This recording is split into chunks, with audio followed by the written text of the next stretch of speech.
తెలియని వ్యాధి ఏదో కోళ్ల ప్రాణాలు తీస్తోంది. ఆ వ్యాధి ఏమిటో వెటనరీ వైద్యులు చెప్పారు.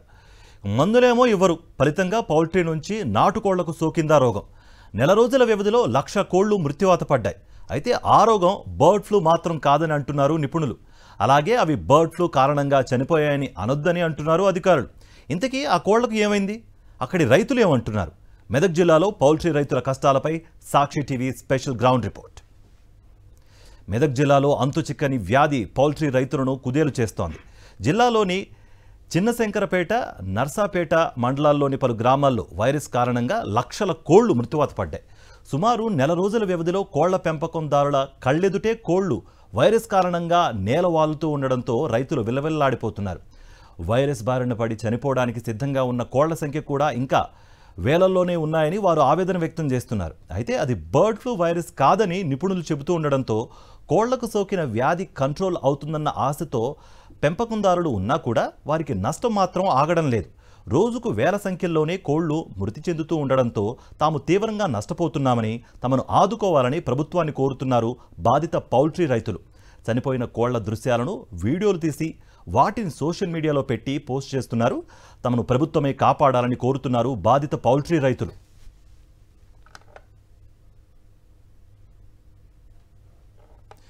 కళ్ల ముందే వేలాది కోళ్లు చనిపోతున్నా కూడా ఏం చేయాలో, ఎవరికి చెప్పుకోవాలో తెలియని దీన స్థితిలో పడ్డారు కోళ్ల పెంపకందారులు.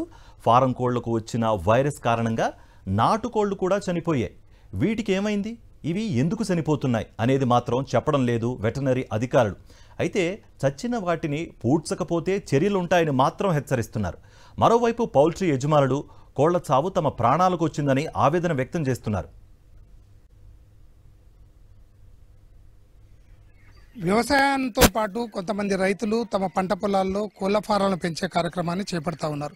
ముఖ్యంగా హైదరాబాద్కు అతి సమీపంలో ఉన్న మెదక్ జిల్లాలో చాలా మంది రైతులు కూడా కోళ్ల ఫారాలలో తమ కోళ్లు పెంచడం కోసం రకరకాల కంపెనీల నుండి సీడ్ తీసుకొచ్చి కోళ్లు పెంచుతున్నారు. అయితే ఉమ్మడి మెదక్ జిల్లా వ్యాప్తంగా ఉన్న ఈ ఏదైతే ప్రస్తుతం వస్తున్న బర్డ్ ఫ్లూకు సంబంధించిన వ్యాధితో వందలాదిగా వేలాదిగా ప్రతినిత్యము కోళ్లు ఇలా మృత్యువాత పడుతూనే ఉన్నాయి. రైతులు ఏదైతే 90 రోజుల పాటు వీటిని పెంచి ఇవ్వాల్సిన పరిస్థితి ఉన్నప్పటికీ కూడా వాళ్ళందరూ సీడ్ ఇచ్చి వెళ్ళిన తర్వాత వాళ్ళ కష్టమంతా కూడా ఈ విధంగా మనం ఇక్కడ చూడొచ్చు. కోళ్ళు ఎలా పూర్తిగా డికంపోజ్ అవుతున్న పరిస్థితి కనబడుతుంది. కేవలము ఒక్క బడుకు సోకిన వెంటనే ఈ ఫ్లూ అంతా కూడా వెంటనే ఇప్పుడు మనం ప్రస్తుతం ఉన్న ఈ ఫామ్లో కేవలం 4 గంటల వ్యవధిలోనే ఇంతగానం కోళ్ళు కూడా ఇక్కడ చనిపోయిన పరిస్థితి కనబడుతుంది. మిగతావన్నీ కూడా సాయంత్రం వరకు అవి బతికే పరిస్థితి ఉండదు, అవి కూడా చనిపోతాయని అంటున్నారు. ముఖ్యంగా ఇది తెలంగాణ వ్యాప్తంగా కూడా పెద్ద ఎత్తున ఈ కోళ్ల ఫామ్లకు బర్డ్ ఫ్లూ వ్యాధి అనేది సోకుతా ఉంది. అయితే ప్రభుత్వం నుండి అధికారులు ఏదైతే మొక్కుబడి చర్యగా రావడము, షాంపిళ్లు సేకరించడమే చేస్తున్నారు తప్ప దీనికి ప్రత్యామ్నాయంగా ఏమి చేసి ఈ వ్యాధిని అరికట్టడం కోసం ప్రయత్నం చేయాలన్నది ఏమాత్రం ప్రయత్నం చేయట్లేదు.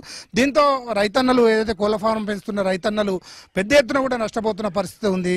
వీటికి తీసుకొచ్చిన దానా కానీ లేకపోతే చేస్తున్న శ్రమంతా కూడా వృధా అవుతుందని చెప్పని ప్రతినిత్యము వందలాదిగా చనిపోతున్న కోళ్లను చూసి కన్నీరు మున్నీరు అవుతున్నారు రైతులు. వీటన్నిటిని చనిపోయిన తర్వాత ఉండే ప్రాసెస్ ఇంకా భయంకరంగా ఉందని చెప్తున్నారు. ఎందుకంటే వీటన్నిటిని కూడా గ్రామానికి చివరిలో జేసీబీతో వీటన్నిటిని గుంత తీయించి భూమిలో పాతి పైనుంచి మట్టి కూడిపాల్సిన వస్తుందని, అందుకోసము ఒకవైపు చనిపోతున్న కోళ్లతో పాటు వీటిని పూడ్చడం కోసం అవుతున్న ఖర్చు కూడా ఎక్కువ అవుతుందని చెప్పని అధికారులు, అట్లాగే ఏదైతే వెటర్నరీ సంబంధించిన వైద్యులు ఎవరు కూడా దీనికి ప్రత్యామ్నాయం ఏం చేద్దాము, అట్లాగే రైతులను ఎలా కాపాడుకుందాము, నష్టపోయిన రైతులను ఎలా కాపాడుకుందాం, అట్లాగే ఈ వ్యాధికి సంబంధించి ఈపాటిగా సుమారుగా నెల రోజుల నుంచి కూడా ఈ పరిస్థితి ఉన్నప్పటికీ కూడా ఈ వ్యాధిని అరికట్టడం కోసం ఏం చేయవచ్చు అన్నది కూడా ఎవరు చెప్పట్లేదు. అట్లాగే పంటలకు సంబంధించి ఈ ప్రభుత్వంలో పంటలకు సంబంధించి నష్టపోయిన రైతులకు వర్షాభావ పరిస్థితుల్లో కానీ వర్షాలు అధికంగా కురిసిన సందర్భంలో పంటలకు నష్టపరిహారం ఉంది, కానీ కోళ్ల ఫారాలకు సంబంధించి ఎలాంటి ఈ చనిపోతున్న కోళ్లకు సంబంధించి ఎలాంటి నష్టపరిహారం కూడా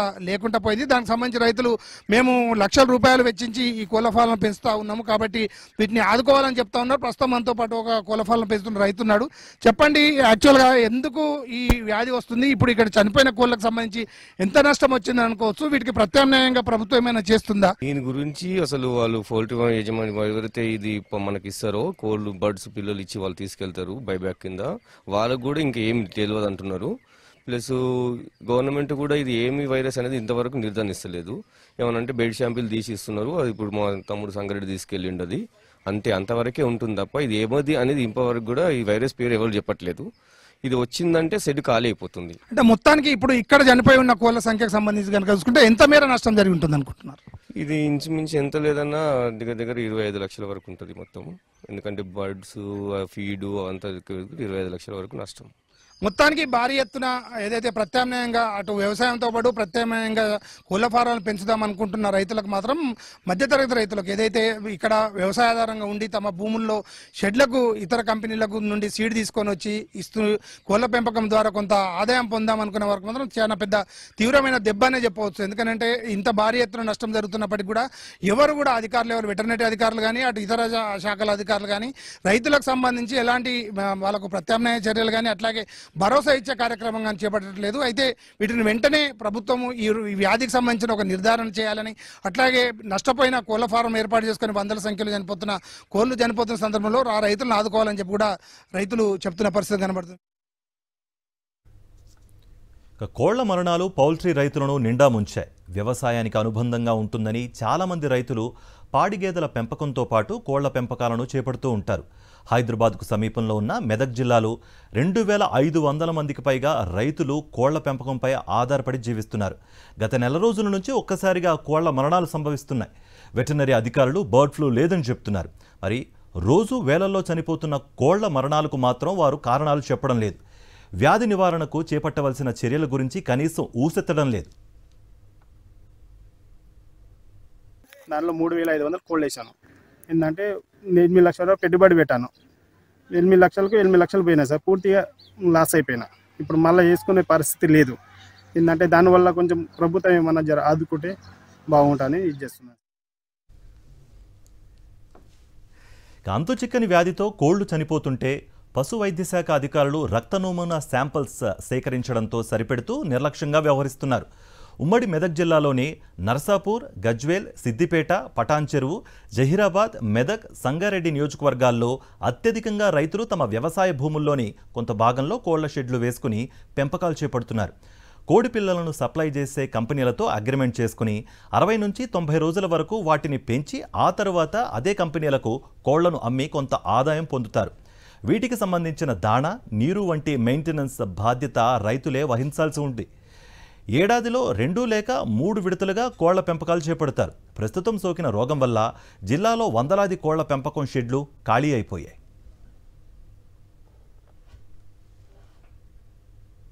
నేను రైతుని సార్ లీజ్ తీసుకొని చేస్తున్నాను. 10,000 షెడ్ ఇది. ఇందులో ఏమో మొత్తం 10,000 పిల్లలు వేశారు వాళ్ళు. అయితే 21 డేస్ నుంచి ఈ డిసీజ్ అనేది స్టార్ట్ అయింది. అండ్లోకి వెళ్ళి మొత్తము 8,000 దాకా చనిపోయినాయి సార్. ఇప్పుడు ఇంకా మిగిలిన 1,500, 1,600 ఉంటాయి. అవి గిట్ట రేపటి వరకు అవి గిట్ట చనిపోయే అవకాశం ఉంది సార్. అయితే ఏం లేదు, ఇప్పుడు లేబర్ ఈ కంపెనీ ఏమో ఇది ఉన్నది, వాళ్ళు ఏమి ఇస్తారో ఏమో అనేది ఇయ్యనని చెప్తున్నారు. మళ్ళీ లేబర్ ఉన్నది, ఫామ్ రెంట్ ఇచ్చేది, కరెంట్ బిల్ ఉన్నది సార్. ప్రభుత్వం నుంచి ఏమైనా ఆదుకోవాలని కోరిక సార్. కోళ్లకు సోకింది బర్డ్ ఫ్లూ కాదని వెటర్నరీ డాక్టర్లు స్పష్టం చేస్తున్నారు. బర్డ్ ఫ్లూ సోకితే కోడి చనిపోయాక వాటి రంగు మారిపోతుందని వారు తెలిపారు. అయితే ఇంత పెద్ద ఎత్తున కోళ్లు చనిపోతూ ఉండడానికి కారణం వేరే అయి ఉంటుందని వారు చెప్తున్నారు. అవి చనిపోవడానికి ముఖ్య కారణం ఏంటంటే ఇప్పుడు ర్యాడికల్ డిసీజ్ ఉంది, వాటిని కొక్కెర అంటారు. కొక్కెర వచ్చినప్పుడు కూడా చాలా వరకు విపరీతమైన మన కోళ్ళు చనిపోతాయి. అందువల్ల ఏంటంటే ఒక్కోసారి వ్యాక్సినేషన్ చేయించుకున్నానే రైతు అనుకుంటాడు. అయితే ఆ వ్యాక్సిన్ చేసుకున్న వ్యాక్సిన్ కోల్డ్ స్టోరేజ్ 100% మెయింటైన్ చేస్తున్నప్పుడే ఆ వ్యాక్సిన్ బాడీలో ఖచ్చితంగా పనిచేస్తుంది. అలా వ్యాక్సినేషన్ ఫెయిల్యూర్ అయినప్పుడు కూడా ఆర్డీ వ్యాక్సిన్ వచ్చినప్పుడు కూడా కోళ్ళు ఎక్కువగా చనిపోవడానికి ఎండాకాలంలో అవకాశం ఉంది. నెల రోజుల్లో లక్షలాది కోళ్లు మృతి చెందడంతో ఒక్కో పౌల్ట్రీ రైతుకు తీవ్ర నష్టం వాటిల్లింది. కొందరు రైతులైతే 25 లక్షలకు పైగా నష్టపోయామని ఆవేదన వ్యక్తం చేస్తున్నారు. అంతుచిక్కని వ్యాధితో కోళ్లు చనిపోతూ ఉండడంతో కష్టాల ఊబిలో కూరుకుపోయిన పౌల్ట్రీ రైతులను ప్రభుత్వమే ఆదుకోవాలని డిమాండ్ చేస్తున్నారు. అకాల వర్షాలు కురిసినప్పుడు, వర్షాభావ పరిస్థితుల్లో పంటలు ఎండిపోయినప్పుడు దిగుబడి రాక కుదేలైన రైతులను ఆదుకునేందుకు ప్రభుత్వాలు ఇచ్చే ఆర్థిక సాయం, పథకాలు వంటివి తమకు కూడా వర్తింపజేయాలని కోరుతున్నారు కోళ్ల పెంపకందారులు.